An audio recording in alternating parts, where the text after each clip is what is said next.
¿Por qué es tan difícil hacer amigos cuando uno es adulto? Siempre aparece la misma respuesta automática. Es que no tengo tiempo. El trabajo, los niños, la vida. Y es verdad, la vida adulta cansa, ocupa, desgasta. Pero cada vez que escucho esa explicación, tengo la sensación de que algo no termina de encajar. Como si estuviéramos usando el tiempo como una coartada elegante para no mirar algo más incómodo. Porque el tiempo, de una forma u otra, siempre se encuentra para lo que de verdad importa, para aquello que deseamos, para aquello que nos mueve. Así que quizás la pregunta no sea solo por qué no tenemos tiempo para hacer amigos, sino qué nos pasa por dentro cuando intentamos acercarnos a alguien nuevo. ¿Qué miedos aparecen? ¿Qué defensas saltan? ¿Qué heridas aún abiertas nos hacen medir, desconfiar y calcular? Cuando somos niños, la amistad es algo extrañamente simple. No perfecta, no idílica, pero simple. No hay grandes preguntas, no hay análisis, no hay listas mentales. Estamos aburridos, miramos alrededor, vemos a otro niño que también parece aburrido y eso curiosamente ya es suficiente. No preguntamos a qué se dedica su padre, no nos importa cómo piensa políticamente, no sabemos si nos será útil dentro de 10 años. Basta con tener unas horas por delante y nada mejor que hacer. La motivación inicial no busca nada más allá del momento. Pasar el rato, reírse, correr, inventar mundos absurdos, compartir una experiencia sin nombre. En la infancia no hay una idea previa de lo que el otro debería ser para nosotros. No esperamos que nos aporte, que nos eleve, que nos valide. Su mera presencia ya es suficiente. Y lo más interesante es que tampoco hay miedo. O si lo hay, no manda. Si discutimos, al rato volvemos a jugar. Si nos decepcionan, duele, pero seguimos abiertos. No sacamos conclusiones definitivas sobre la vida ni sobre la gente. Hay una confianza básica en el mundo, una sensación de que, pase lo que pase, algo bueno puede ocurrir. Por eso las amistades de la infancia nacen de algo tan normal como el aburrimiento compartido, no de la necesidad, no del interés, no del cálculo.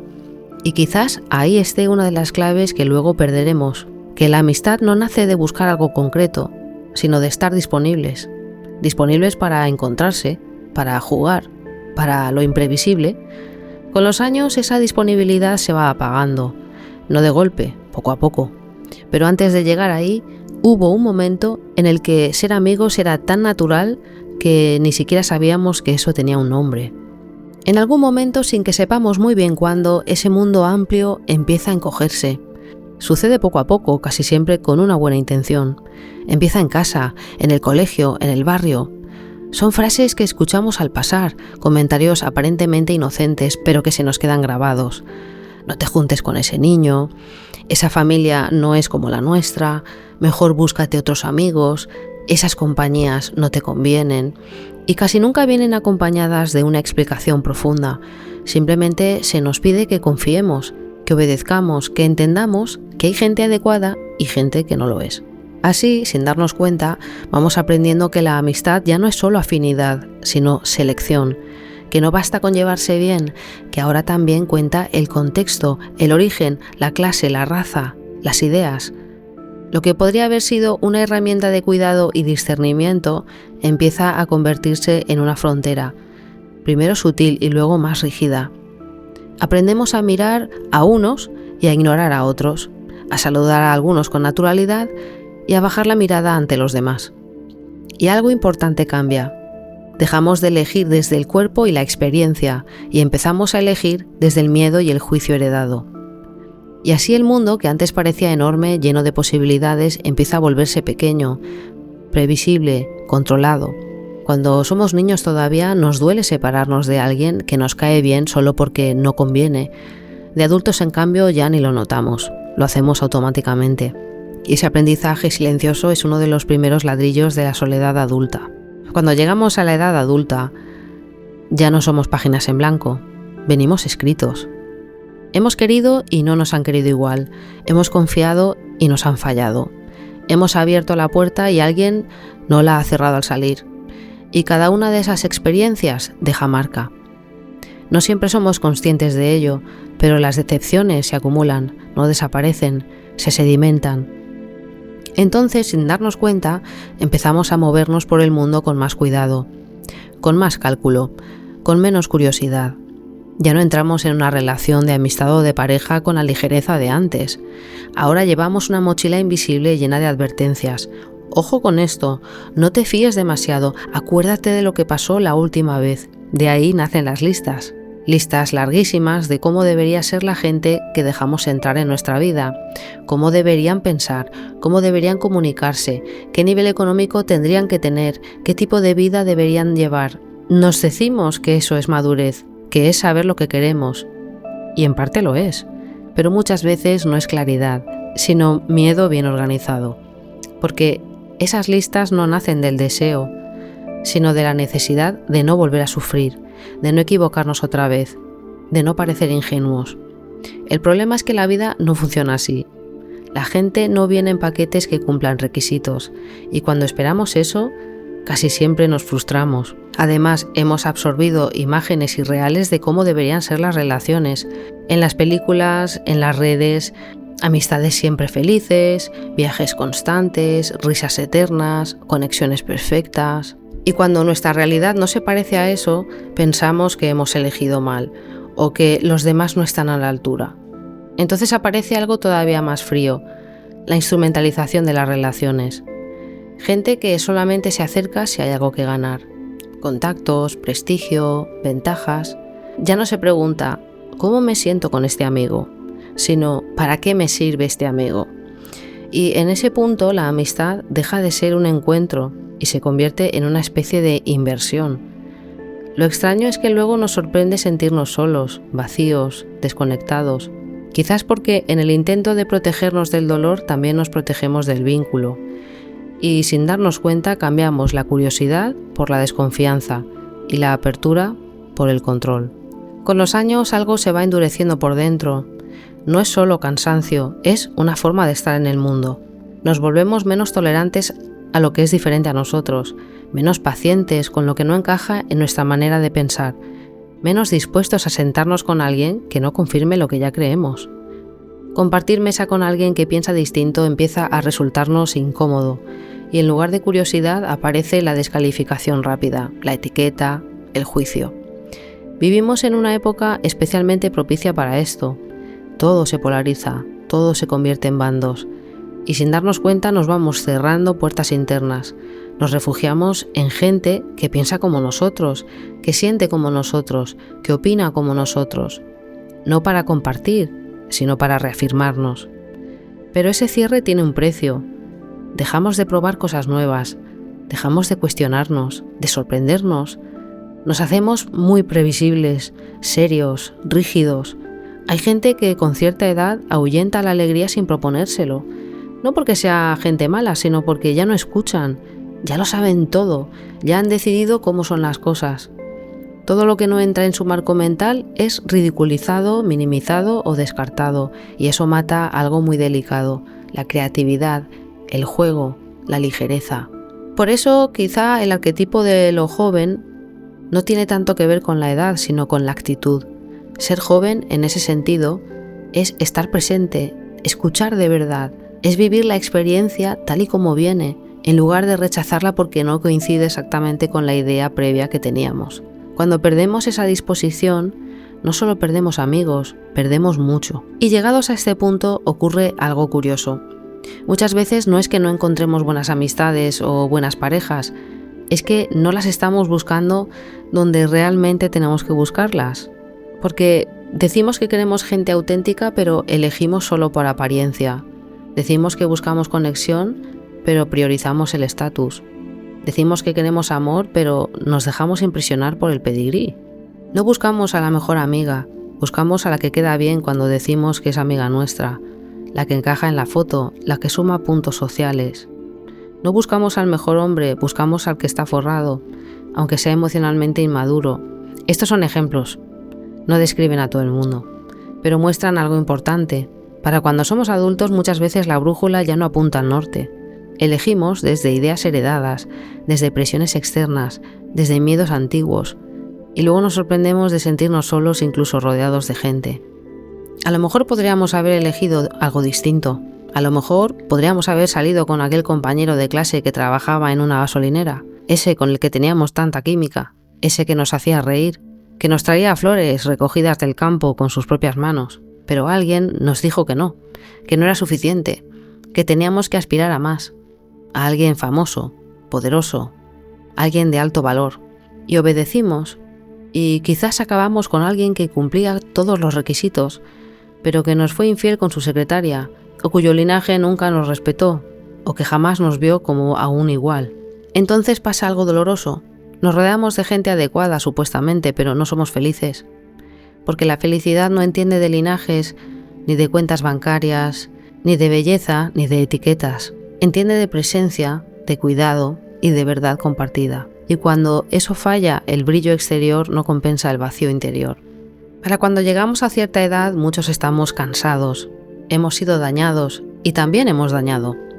Y es comprensible que algunos quieran aislarse, rodearse solo de lo conocido, moverse en espacios donde no haya riesgo de encontrarse con nadie nuevo. Es que cuando el miedo toma el mando, la vida se encoge. Las decepciones, las traiciones, las desilusiones se convierten en nuestros carceleros a sueldo. Nos prometen protección, pero a cambio nos quitan el encuentro. Entonces empezamos a pedir cosas muy concretas a las relaciones, que nos sumen, que no nos compliquen, que nos recompensen el esfuerzo.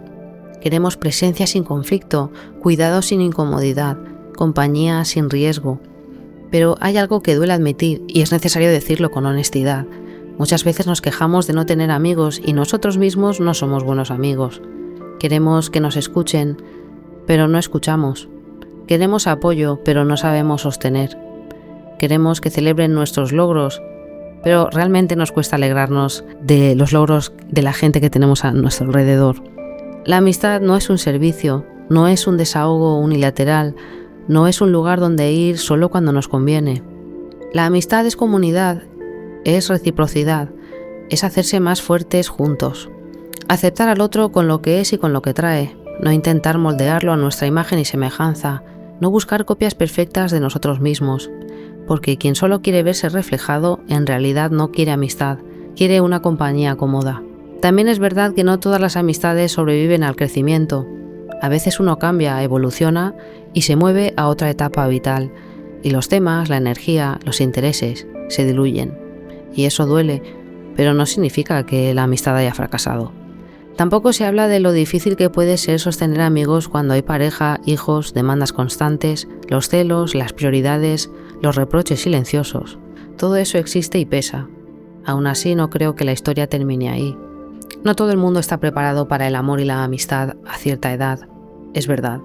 Hay quien ya se ha rendido, quien ha cerrado todas las puertas, pero también hay millones que siguen queriendo encontrarse, que no buscan perfección, que buscan verdad.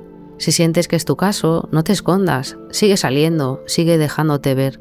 Busca tu tribu, gente que esté en tu página, en tu frecuencia, y desde ahí ábrete a lo inesperado. Afloja un poco las ideas rígidas sobre cómo debería ser la gente, cómo deberían darse las cosas. A veces la vida no llega como la imaginaste, pero llega, y cuando llega, si aún queda un poco de espacio por dentro, puede sorprenderte.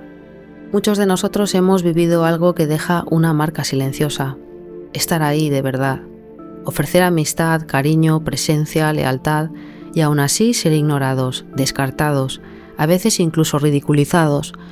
Duele ver que tienes un buen corazón, que podrías ser un gran amigo o una buena pareja y que aún así alguien decide mirar hacia otro lado. Volcar su atención en gente que paradójicamente le ignora, que nunca están del todo disponibles. Es duro sentir que no te ven, que no te aprecian lo que eres ni lo que ofreces. Y todavía duele más cuando te das cuenta de que para muchos lo único que importa es dónde veraneas, qué coche conduces, qué móvil tienes o qué estatus aparentas. Pero aquí viene algo importante, porque lo que en su momento parece una maldición muchas veces es una bendición malentendida. ¿Realmente para qué querrías como amiga a alguien que nunca celebra tus logros, pero que siempre exige ser celebrada? ¿Para qué rodearte de gente que habla mal a tus espaldas? ¿Para qué rodearse de gente que siempre está buscando el juguete más brillante, la mesa más exclusiva, la atención más rentable?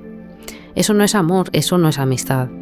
Competir con tus amigos por ver quién tiene el coche más caro o la pareja más espectacular no es cercanía, es inseguridad. Que no te elijan gente así no dice nada malo de ti. A veces no encajar en ciertos círculos no es un fracaso, es una forma silenciosa de protección. Por eso digo que hay gente que se queja de todo el mundo. Todo el mundo es defectuoso, todos son malos amigos, todos tienen fallos. Y sin embargo son ellos mismos los que construyen barreras imposibles, porque son súper rígidos. Cometen los mismos errores de los que acusan a los demás, pero ni siquiera lo ven. Rechazan a gente que genuinamente querían acercarse y persiguen a otros que, por pena o cortesía, no les dicen la verdad, que no quieren tener nada que ver con ellos a menos que les sirvan de algún modo. Y ahí los ves, quejándose de que no tienen amigos, persiguiendo gente que nunca ha sido su amiga, mientras ignoran a quienes realmente están en su mismo nivel mental y espiritual, aunque no quieran admitirlo. Es como la imagen que todos hemos visto 1000 veces.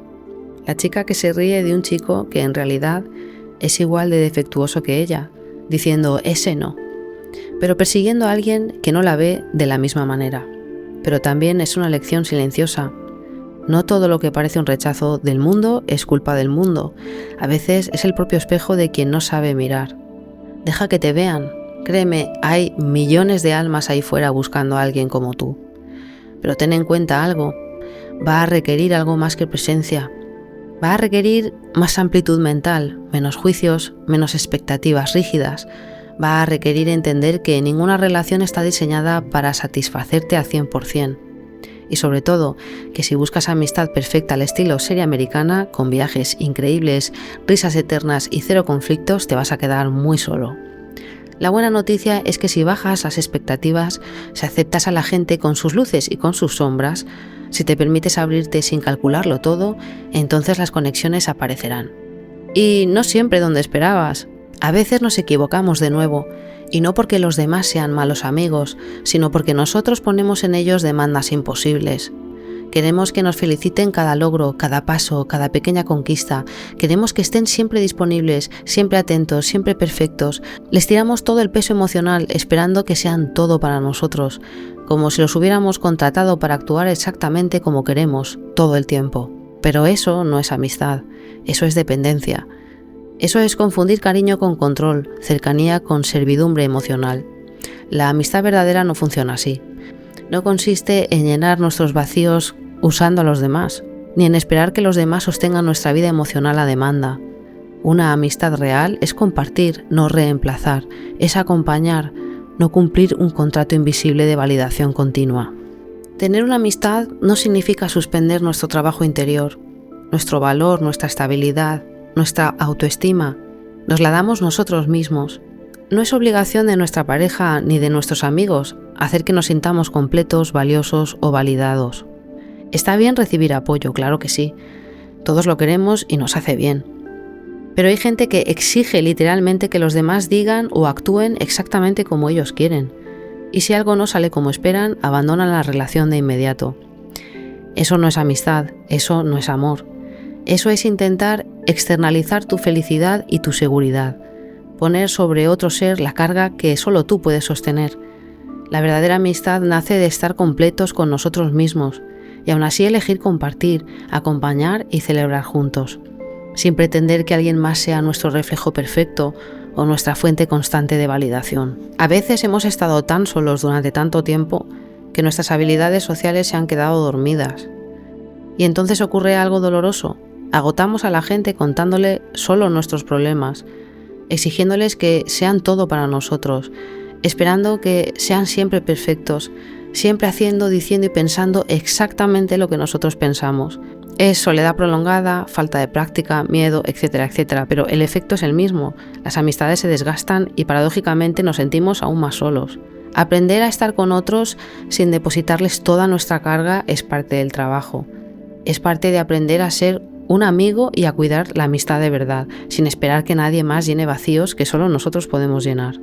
Si reconoces que tiendes a descargar todo en tus amigos, a esperar que siempre estén ahí para sostenerte, que actúen, piensen y sientan exactamente como tú, hay algo muy importante que debes saber. No es culpa de los demás que estés herido o solo. No es su trabajo hacer que tu vida sea llevadera. Tu corazón, tu equilibrio, tu paz son tu responsabilidad. Aprender a gestionar tu propia tristeza, tu frustración y tus problemas no significa que te vuelvas frío o distante. Significa que cuando te acerques a un amigo, lo hagas desde un lugar sano, compartiendo, no descargando, acompañando, no exigiendo. Y aquí va la regla de oro. Si quieres mantener a alguien cerca, deja de esperar que sea tu todo. No uses la amistad como terapia gratuita ni como validación constante. Respeta los límites de los demás. Valora lo que te ofrecen sin exigir que llenen tus vacíos. El que no puede hacer esto inevitablemente se queda solo. La amistad de verdad es intercambio, no un contenedor de problemas. Es celebración, reírse, escuchar y también libertad para que cada uno sea dueño de su propia voluntad. No busques perfección, busca conexión. Sarah, yo soy Sarah y ahora estás bien hablando con Sarah. Si la música te habla al corazón, este es tu rincón.